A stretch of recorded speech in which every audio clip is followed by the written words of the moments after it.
Phrase क्या है? देखो जो फ्रेज है ना, फ्रेज का मतलब होता है एक तरीके का, इसको तो पहली चीज फ्रेज पढ़ते हैं, क्या पढ़ते हैं इसको? फ्रेज, इसको फ्रेज पढ़ा जाता है। फ्रेज का मतलब ही होता है साउंड। अब जो ये फ्रेज होता है, फ्रेज का मतलब होता है कि फ्रेज मीनिंगफुल तो है but not the complete meaning. It has a meaning, इसका मीनिंग है बट नॉट कंप्लीट मीनिंग। अब कहोगे आप ये कौन सी बात हुई, मीनिंग है लेकिन कंप्लीट मीनिंग नहीं है। अपनी बात को मैं अगर जस्टिफाई करूं, इस तरीके लिखूं, इन द गार्डन, तो इन द गार्डन का अपना मीनिंग है, गार्डन में, बगीचे में, लेकिन ये कंप्लीट मीनिंग नहीं है। क्या कहना चाह रहा है, कुछ भी क्लियर नहीं है, कुछ भी यू नो कि कंप्लीट थॉट नहीं है, कंप्लीट मीनिंग नहीं है, तो उसको हम फ्रेज कहते हैं। तो फ्रेज का मतलब उस वाक्य का टुकड़ा। अच्छा एक चीज़ और है, फ्रेज में कभी अकेला शब्द नहीं हो सकता। मतलब मान लो हम इनको लिख दें और इनको कह दें कि तुम फ्रेज हो, ये नहीं हो सकता। फ्रेज के लिए दो शब्द तो कम से कम चाहिए ही चाहिए। ठीक है, तो काइंड ऑफ फ्रेज के बारे में शायद एक दिन मैंने स्टार्ट करी थी बात को, लेकिन फिर मैंने फंक्शन पढ़ाना स्टार्ट कर दिया था। सो काइंड ऑफ फ्रेज में हम लोग अब हेडिंग वगैरह बाद में करेंगे, सबसे पहले लिखते पढ़ते सीखते समझते पढ़ेंगे नाउन फ्रेज के बारे में।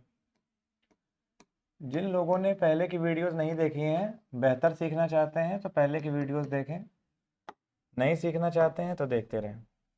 नाउन फ्रेज का मतलब होता है एक ऐसी फ्रेज, अगर मैं आपसे कहूँ नाउन का क्या काम होता है,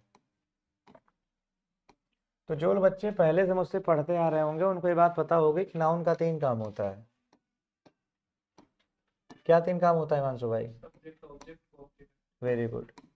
सब्जेक्ट, ऑब्जेक्ट और कॉम्प्लीमेंट। ये नाउन के 3 काम होते हैं, सब्जेक्ट, ऑब्जेक्ट और कॉम्प्लीमेंट। ऐसा मैं डिटेल में पढ़ा चुका हूँ, 1 घंटा बोल के दोबारा नहीं बोलने वाला, सब्जेक्ट क्या, ऑब्जेक्ट क्या, कॉम्प्लीमेंट क्या। तो अगर नाउन सब्जेक्ट ऑब्जेक्ट या कॉम्प्लीमेंट बनता है, तो ठीक उसी तरीके से नाउन फ्रेज भी सब्जेक्ट ऑब्जेक्ट या कॉम्प्लीमेंट बनेगी। बात नहीं समझ पाए? एग्जाम्पल लो, जैसे मैंने आपके सामने कहा ना बॉयज, तो बॉयज नाउन है। अगर मैंने कहा बॉयज आर प्रेजेंट, तो अब अगर इसका सब्जेक्ट देखा जाए, सब्जेक्ट कौन है इसका? सब्जेक्ट इसका बॉयज है, लेकिन ये चूंकि इकलौता शब्द है ना, तो इसको हम लोग क्या बोलेंगे? नाउन। लेकिन अगर सेंटेंस में मैं इस तरीके लिख देता कि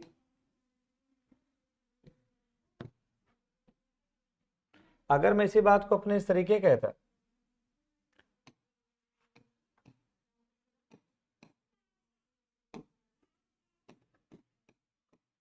मैनी बॉयज आर प्रेजेंट, तब तो अब इसका सब्जेक्ट कौन है आर का, बताओ जरा। तो अब ये जो आर लिखा है ना, आर का सब्जेक्ट ये मैनी बॉयज है।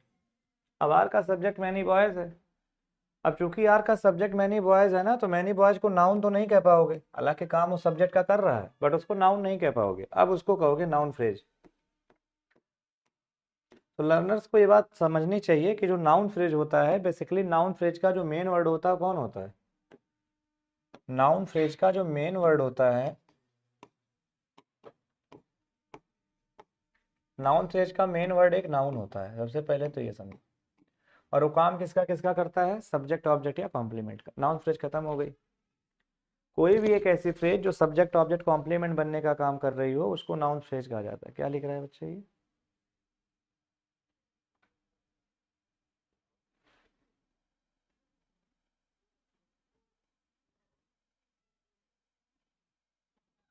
नाउन फ्रेज का मेन वर्ड एक नाउन होता है। राहुल प्रसाद वर्मा कह रहे हैं कि कम से कम इतना तेज तो बोलिए कि सुनाई पड़े। अबे तुम्हारे तरीके चूतियों को पढ़ाने के लिए आया हूँ क्या? तेज बोलूं चौकरी करूं? पढ़ना पढ़ो, नहीं पढ़ना तो आगे बढ़ो। तुम कह रहे हो कि तेज पढ़ाओ तेज पढ़ाओ, क्या माइक लेकर के बोलूँ अब?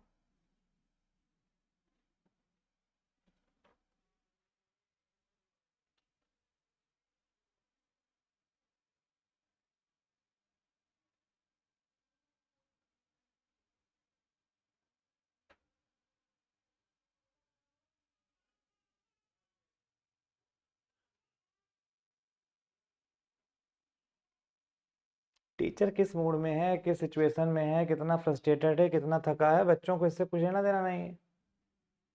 कह रहा करके कितना तेज पढ़ाओ, कम से कम सुनाई पड़े सर।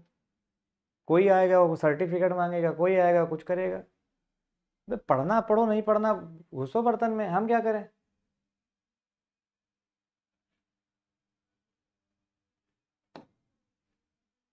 एक फ्री का ज्ञान देते रहो, वो कुछ नहीं है। पेड बैच लॉन्च करो बच्चों के लिए, उसमें खुश रहते हैं। पूरी आवाज़ अच्छी तरीके से ऑडिबल है, फिर भी कोई फर्क नहीं पड़ता है।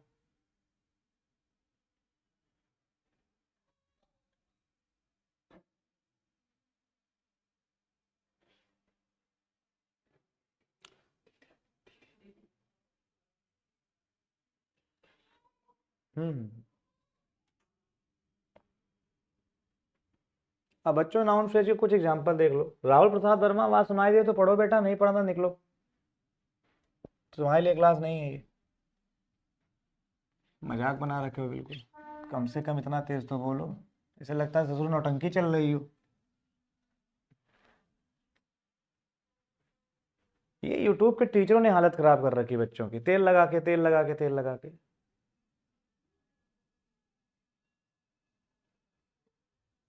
कुछ लिख रहा है? हाँ, okay. Now some examples are there.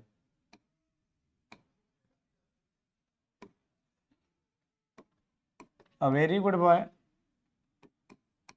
is coming today. अब इस सेंटेंस को देखो, a very good boy is coming today. तो a very good boy is coming today को अगर ध्यान से देखोगे, इसका सब्जेक्ट कौन है बताओ जरा। इसका सब्जेक्ट अगर बच्चे ध्यान से देखोगे तो ये है। मैं एक मिनट, जब अपने पास सुविधा है ना तो इसका इस्तेमाल करना चाहिए। ये मैं कर सकता हूँ। 2D में आ जाओ, ये शेप नहीं, ये शेप ले लो, और ये ठीक है, थिकनेस इतनी ही ठीक है, चलो ठीक है। अ वेरी गुड बॉय, अब अगर ध्यान से देखोगे अ वेरी गुड बॉय को, तो अ वेरी गुड बॉय क्या है? अ वेरी गुड बॉय बच्चे बेसिकली इसका सब्जेक्ट है। अ वेरी गुड बॉय इसका क्या है? सब्जेक्ट है। लेकिन अब इसको नाउन तो कह नहीं पाओगे, इसको हम लोग क्या कहेंगे? इसको हम लोग कहेंगे नाउन फ्रेज। ध्यान रखना, फ्रेज में वर्ब वगैरह नहीं होती, मीनिंग तो है बट कंप्लीट मीनिंग नहीं है, तो उसको हम लोग क्या कहेंगे? उसको हम लोग कहेंगे नाउन फ्रेज। उसको हम लोग कहते हैं नाउन फ्रेज, ठीक है। तो ये हो गई नाउन फ्रेज। अच्छा, नाउन फ्रेज के एलिमेंट क्या क्या हो सकते हैं? मेन वर्ड क्या होता है? चलो आंसर करना स्टार्ट करो बच्चों। मेन वर्ड क्या होता है? मेन वर्ड नाउन होता है। नाउन के पहले क्या होता है? एडजेक्टिव होता है। एडजेक्टिव के पहले क्या होता है? एडवर्ब होता है। ये नाउन के एलिमेंट है, नाउन फ्रेज के एलिमेंट है। पढ़ाया मैंने अच्छी तरीके से कि डिटरमिनर के संग नाउन आता है, नाउन के पहले एडजेक्टिव, एडजेक्टिव के पहले एडवर्ब। ये सारी बातें मैं पढ़ा चुका हूँ। कुल मिलाकर के नाउन फ्रेज का मेन वर्ड नाउन होता है, उसका काम सब्जेक्ट या ऑब्जेक्ट बनना होता है। इसी बात को तुमको मैं दूसरे एग्जाम्पल से समझाता हूँ। अगर मैं आपको कहूँ आई सॉ अ गर्ल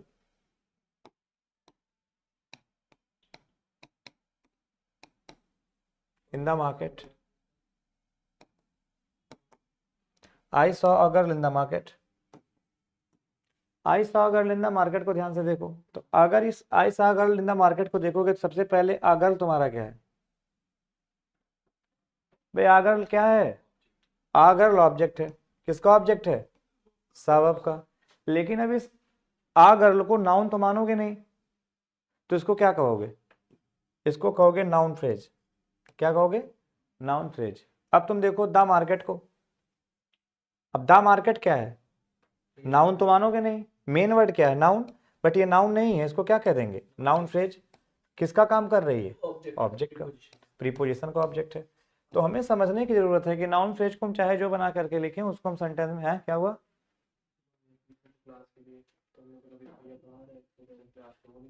क्यों? ऐसा क्या वजह है? 8 बजे तक लेंगे क्लास, पढ़िए आप लोग।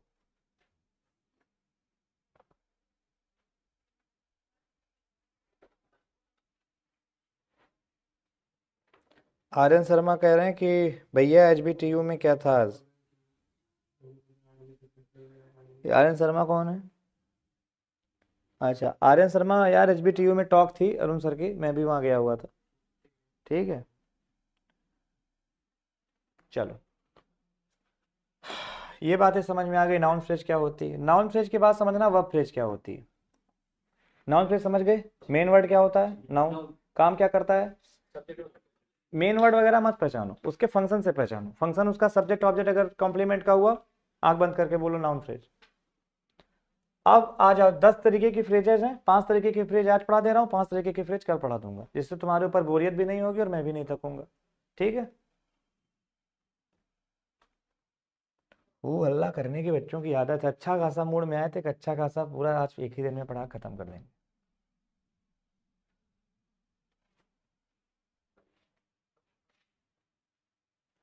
दूसरी फ्रेज देखो, दूसरी फ्रेज होती है बच्चे एडजेक्टिव फ्रेज।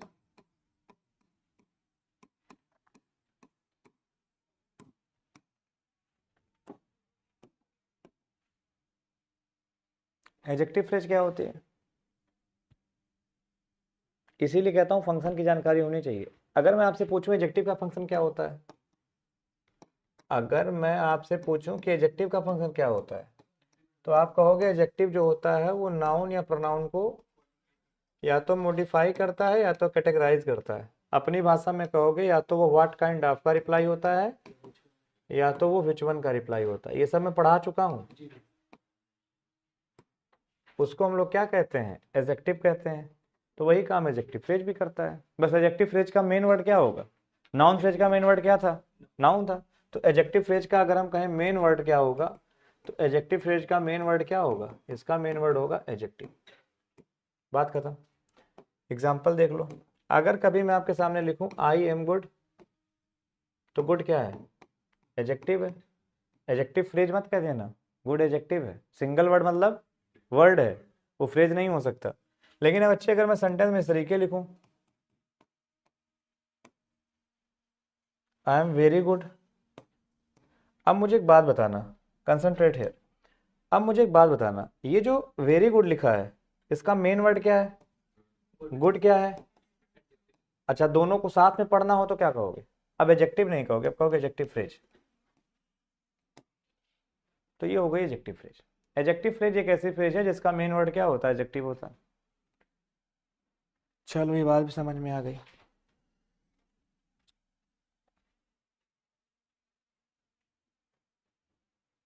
सभी को जय हिंद, सभी को चरण स्पर्श, सभी को खुश रहो, सभी को राम राम, सभी को आदाब, सभी को खुदा हाफिज। चलो अभी बेटा कोई ज़रूरत नहीं तुम्हें प्रणाम करने की, किसी को कोई ज़रूरत नहीं मुझे गुड मॉर्निंग बोलने की, कोई ज़रूरत नहीं मुझे ग्रीटिंग्स देने की। मेरा एक पर्पज है, आप आओ नोट्स बनाओ अच्छी तरीके से पढ़ो, सिलेक्शन ले सकते हो तो लो, बदनामी दे सकते हो तो दे दो।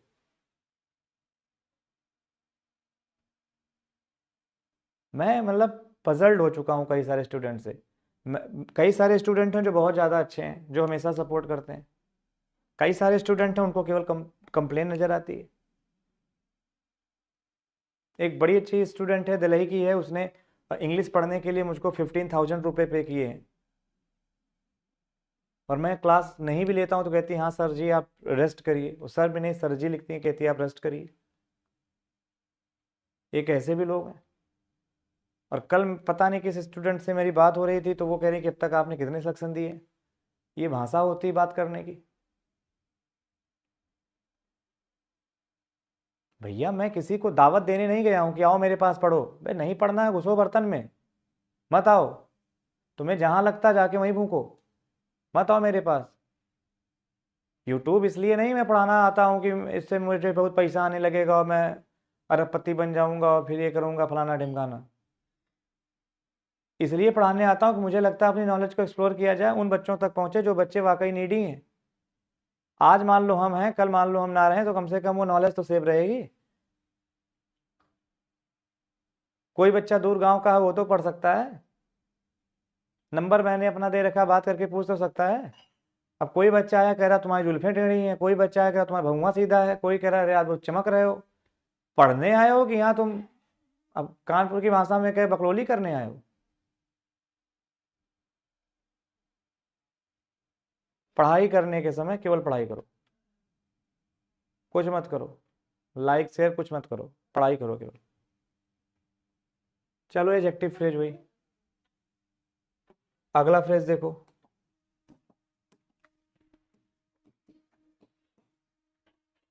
Adverb phrase. ये रवैया देख के कई लोग कहते होंगे घमंडी है ये। उन्हें स्वाभिमान में और घमंड में फर्क ही नहीं पता है। संवाद और विवाद को एक समझ बैठे हैं। और अगर किसी को लगता घमंडी हो बे तो हाँ है घमंडी, पढ़ा है हमने, तुम भी पढ़ लो, तुम भी बन जाओ घमंडी। हमसे कई बार लोग कहते हैं कितने एग्जाम क्लियर किए, उन्हें एक भी नहीं किया है, तुमको सर्टिफिकेट दिखाएं। बकवास करते हैं बिल्कुल एक नंबर के बच्चे। एडवर्ब फ्रेज क्या होती है? अब एक बात बताना, एडवर्ब का क्या काम होता है? बच्चे पहले काम सीखो एडवर्ब का, फंक्शन में शायद ये मिसिंग था। एडवर्ब का काम होता है किसी एक्शन वर्ब को मॉडिफाई करना, किसी एडजेक्टिव को मॉडिफाई करना, या किसी दूसरे एडवर्ब को मॉडिफाई करना। ये किसका काम होता है? ये काम होता है एडवर्ब का। ये काम किसका होता है? ये काम होता है एडवर्ब का। तो अगर ये काम एडवर्ब का होता है तो फिर देखो मेरी बात को पहले ध्यान से समझो। जैसे मैंने कहा आई रन स्लोली, तो आई रन हाउ, तो स्लोली क्या था? एडवर्ब था। देखो एक्शन वर्ब को मॉडिफाई कर रहा है। एक दूसरा एग्जांपल ले लो। दूसरा मैं ये लिख दूं कि आप दूसरे मैंने कहा कि आई एम वेरी गुड। बेटा गुड क्या है? एडजेक्टिव। एडजेक्टिव के लिए क्या लिखा? वेरी। तो वेरी क्या बन गया? हाँ या ना? अब अगर ये सारी बातें हमको समझ में आ गई हैं,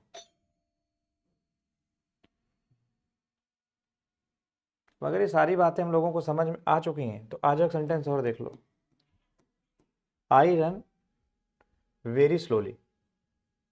वे देखो आई रन वेरी स्लोली, तो स्लोली क्या था? एडवर्ब। वेरी भी क्या है? एडवर्ब। तो एडवर्ब कहीं ना कहीं एडवर्ब को भी क्या करता है? मॉडिफाई। अब दोनों एडवर्ब को एक साथ बोलना पड़ेगा तो इसको क्या बोल देंगे? Adverb phrase. एडवर्ब फ्रेज खत्म हो गई। जिसका मेन वर्ड एडवर्ब होता है उसको एडवर्ब फ्रेज कहते हैं, जिसका मेन वर्ड एडजेक्टिव होता है एडजेक्टिव फ्रेज कहते हैं, जिसका मेन वर्ड नाउन होता है नाउन फ्रेज कहते हैं। लेकिन रटने की कोशिश मत करो, एक चीज याद रखो, क्या? एडवर्ब का क्या काम है? Action verb adjective and other adverb को क्वालिफाई करना। वही काम एडवर्ब फ्रेज करेगी। एडजेक्टिव का क्या काम है? Which one what kind of का रिप्लाई बनना। एडवर्ब जो होता है बेसिकली चार शब्द का रिप्लाई होता है, हाउ, वेयर, व्हेन, व्हाई। मैंने कहा I am teaching slowly, I am teaching how? Slowly. I am teaching in the room, I am teaching where? In the room. I am teaching at night, I am teaching when? At night. I am teaching for money, I am teaching why? For money. तो that's why I am saying how, where, when, why का reply क्या होता है? Adverb होता है। तो adverb phrase भी किसका रिप्लाई होगी? हाउ, वेयर, व्हेन, व्हाई का। कितनी फ्रेजें डिस्कस कर ली हम लोगों ने? 3। Noun phrase, adjective phrase, adverb phrase. ये क्लियर हो गई होंगी। आगे बढ़ो। एक फ्रेज देखो आपकी बात, चौथे नंबर पे देख लो, वर्ब फ्रेज। सबसे सस्ती फ्रेज यही है। वर्ब फ्रेज क्या होती है? एक बात बताओ, अगर मैं कभी आपसे कहूं कि इधर आई एम विनय, मैंने मान लो आपसे ये कहा आई एम विनय, तो एम क्या है? वर्ब है। अभी लिंकिंग वर्ब है, क्या है अभी बाद में करेंगे बात। लिंकिंग है, ठीक है। आई एम विनय, तो एम क्या है? वर्ब है। लेकिन अगर मैं आपके सामने ये कह दूं कि I am you know dancing, तो डांसिंग भी क्या है? वर्ब। ये भी क्या है? वर्ब। तो अब एक से ज्यादा वर्ब हो गई नहीं हो गई? अब दोनों को अगर मिला के कहना पड़े तो क्या कहोगे? Verb phrase. तो जब एक से ज्यादा वर्ब को एक साथ मिलाया जाता है ना तो वर्ब फ्रेज बन जाती है। जब एक से ज्यादा वर्ब को एक साथ मिलाया जाता है तो कौन सी फ्रेज बन जाती है? वर्ब फ्रेज बन जाती है। बस ये बात हमें ध्यान रखनी।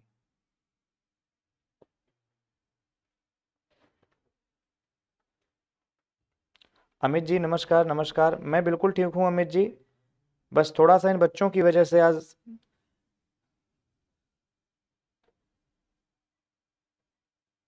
मंजू चहल, आप चैनल क्या नाम है आपका, जो भी है अच्छे से पढ़िए। अमित जी मेरी तबीयत ठीक है, बस थोड़ा सा फीवर और बुखार है।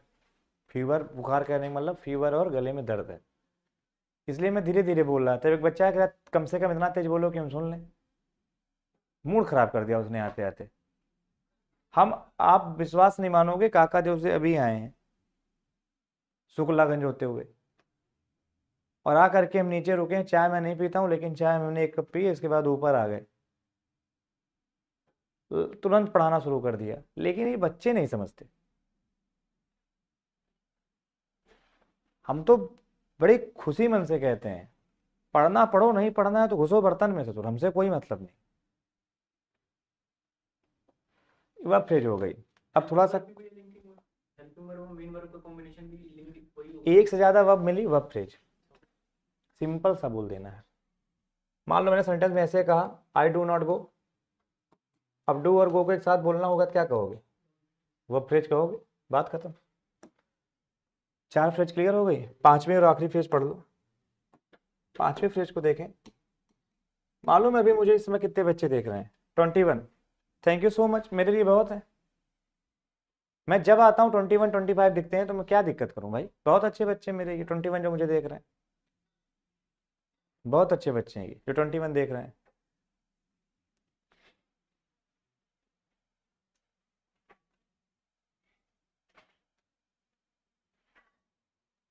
हे राम प्रभु दीन दयाल विरसम भारी, हरहुनात्म संकट भारी। अभी एक फ्रेज और पढ़ा दूं ना। प्रीपोजिशनल फ्रेज, ये इंपॉर्टेंट है, ये बहुत इंपॉर्टेंट फ्रेज है हिमांशु जी। प्रीपोजिशनल फ्रेज समझते हो क्या होता है? समझ लो सभी लोग। प्रीपोजिशन देखा? हाँ देखा है। प्रीपोजिशन के बाद हमेशा क्या आता है? ऑब्जेक्ट आता है। प्रीपोजिशन ऑब्जेक्ट को अगर एक साथ मिला दिया जाए तो उसको क्या कहते हैं? Prepositional phrase. सीडीएस के पेपर में अंडरलाइन करके पूछेगा फ्रेज कौन सी है। प्रीपोजिशन ऑब्जेक्ट को एक साथ मिलाया जाएगा तो कौन सी फ्रेज बनेगी? और प्रीपोजिशनल फ्रेज कभी प्रीपोजिशन का काम नहीं करती। प्रीपोजिशनल फ्रेज हमेशा दो चीज का काम करती है, या तो उसको एडजेक्टिव फ्रेज की तरीके यूज करो, या तो उसको एडवर्ब फ्रेज की तरह इस्तेमाल करो। तो जब वो एडजेक्टिव फ्रेज के तरीके इस्तेमाल की जाती है तो बेसिकली वो विच वन का रिप्लाई होती है, और जब वो एडवर्ब फ्रेज के तरीके इस्तेमाल की जाती है तो वो हाउ, वेयर, व्हेन, वाई का रिप्लाई होती है। कुल मिलाकर के तुम्हें बात समझ में आने वाली है नहीं। एग्जाम्पल देखो, अगर मैं आपसे कहूं I am teaching there, so I am teaching where, तो देयर क्या था? एडवर्ब है। अब थोड़ी देर के लिए मैं इस देयर को रिप्लेस कर रहा हूं, इस देयर को हमने रिप्लेस किया और देयर की जगह मैंने ये लिखा कि आई am teaching in the room. इधर आओ, इन क्या है?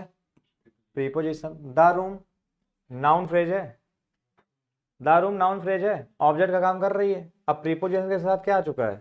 ऑब्जेक्ट। अब प्रीपोजिशन और ऑब्जेक्ट मिलकर के कौन सी फ्रेज बनाएंगे? Prepositional phrase.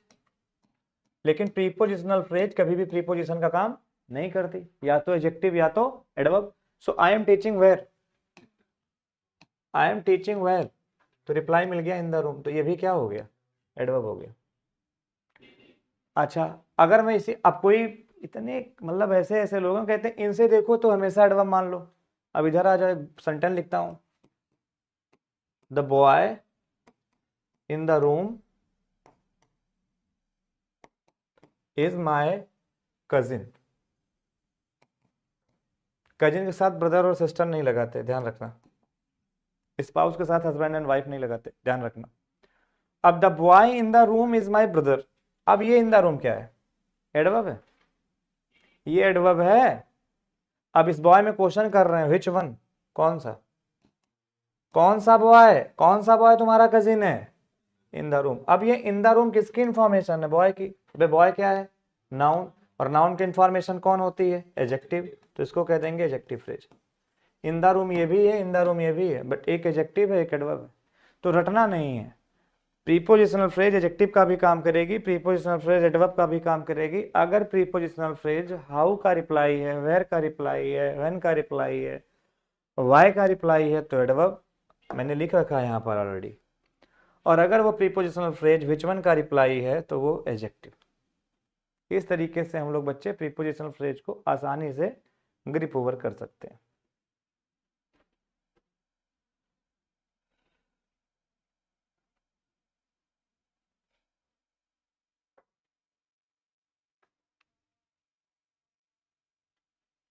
श्रेय वाजपेयी भी देख रहे हैं। तो अभी सबको फ्रेज थोड़ी बहुत क्लियर हो गई। बाकी फ्रेज अभी मैं आज नहीं पढ़ा रहा हूँ, ठीक है। 5 फ्रेज मैंने लगभग पढ़ा दी और बहुत तेजी के साथ पढ़ा दी। प्रीपोज एक दो एग्जाम्पल देख लो। अच्छा,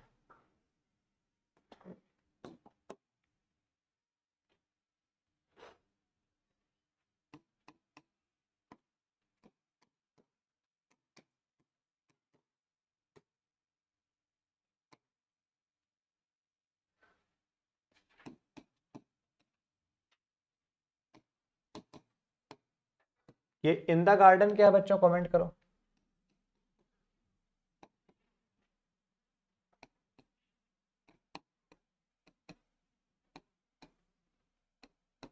बच्चों दूसरे में भी इन द गार्डन को कमेंट करो। कमेंट जो भी करोगे मैं पढ़ूंगा, वैसे भी नहीं। The girl in the garden is my sister, तो इन द गार्डन क्या है, ये एडजेक्टिव है। क्यों एडजेक्टिव है? कौन सी बहन, कौन सी बहन, विच गर्ल इन द गार्डन, कौन सी बहन तुम्हारी बहन है, कौन सी लड़की तुम्हारी बहन है, वही जो गार्डन में। विच गर्ल इन द गार्डन, तो इन द गार्डन क्या हो गया, एडजेक्टिव। अब एडजेक्टिव नहीं कहोगे, इसको क्या कहोगे, एडजेक्टिव फ्रेज। तो ये प्रीपोजिशनल फ्रेज किसका काम कर रही है, एडजेक्टिव फ्रेज का काम कर रही है। बट मैंने कहा I am playing in the garden, तो I am playing where, I am playing where in the garden, तो ये भी क्या हो गया, एडवर्ब फ्रेज। तो रटने की कभी हमें जरूरत नहीं पड़ेगी, चीजों को हम समझ लेंगे। अब सारे बच्चे एक बार बोल दो समझ में आया नहीं आया, फिर मैं एक आध दो प्रीवियस ईयर करा दूं, ठीक है। अमन श्रेष्ठ सभी लोग कर रहे हैं, हाँ चलो बच्चों, एक आध दो मैं एक क्वेश्चन देखो प्रीवियस ईयर सीडीएस का, फिर सीडीएस वालों को देख लेता हूँ तो पता नहीं क्यों रंगीन हो जाता हूँ।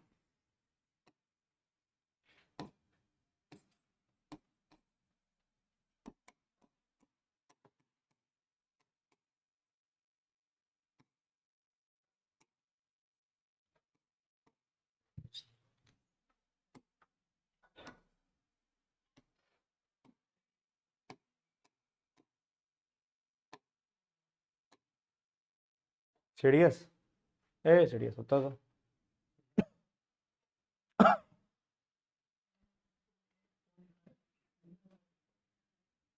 दिव्यांशु शर्मा, क्या नाम है, दीपांशु शर्मा, भैया चरण स्पर्श, खुश रहो, ठीक हो, पढ़ाई लिखाई करो, आईएएस आईएएस बनो। हाँ बोल दो, लिखो मत, हम सुन रहे हैं, बताओ, देख लो।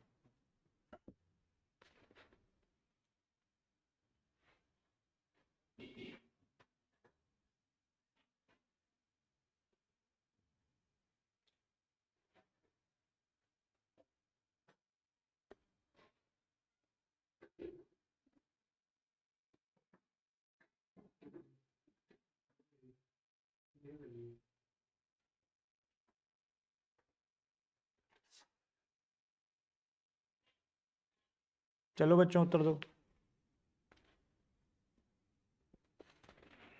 देखो उत्तर आ गया क्या, आएगी नहीं पाएगा, उतना सरल होता तो फिर अब तक बच्चे उत्तर ना कर देते।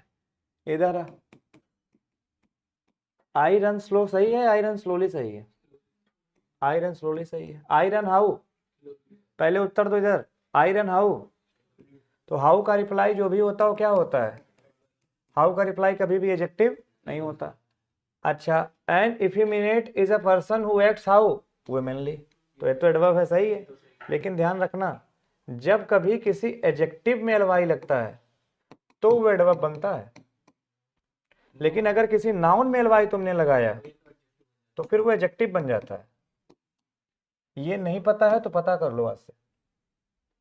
हमारे यहाँ बड़े शुद्ध तरीके से एलवाई लगा हुआ सब एडवर्ब होता है, मछली सटकली पकली टकली, सब में एलवाई आएगा, सब सब सब एडवर्ब है। छिपकली, भाई मेरे, वो स्लो एडजेक्टिव था तब एलवाई लगाने पे एडवर्ब बना। ये वुमेन क्या है, नाउन, तो नाउन में एलवाई लगाने पे क्या बनेगा, एडजेक्टिव बनेगा। Wait wait wait wait wait, क्या दिक्कत है, मैं जेठ लगता हूं तुम्हारा, क्यों नहीं पूछ रहे मुझसे,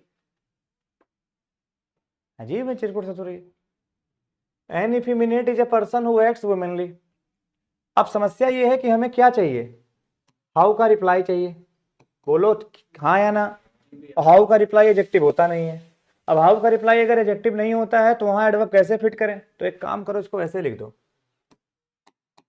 लाइक अ वुमेन। तो लाइक क्या बन जाएगा? प्रीपोजिशन। अब वुमेन क्या बन जाएगा? ऑब्जेक्ट। और प्रीपोजिशनल फ्रेज हाउ का रिप्लाई होती है तो उसको एडवर्ब कहा जाता है। अभी पढ़ाया मैंने, प्रीपोजिशनल फ्रेज अगर हाउ का रिप्लाई है तो एडवर्ब है, तो ये एडवर्ब बन गया। एक तरीका। दूसरा तरीका ठीक करने का, दूसरा तरीका ठीक करने का ये है, एक्ट्स इन अ वुमेनली मैनर। वुमेनली क्या है? एडजेक्टिव है, मैनर अलग से लगा दिया। What kind of manner? Womanly manner. अब प्रीपोजिशन के साथ ये क्या आ गया? ऑब्जेक्ट। और प्रीपोजिशन के साथ ऑब्जेक्ट को अगर बोलना पड़ेगा तो क्या बनोगी? प्रीपोजिशनल फ्रेज बनेगा।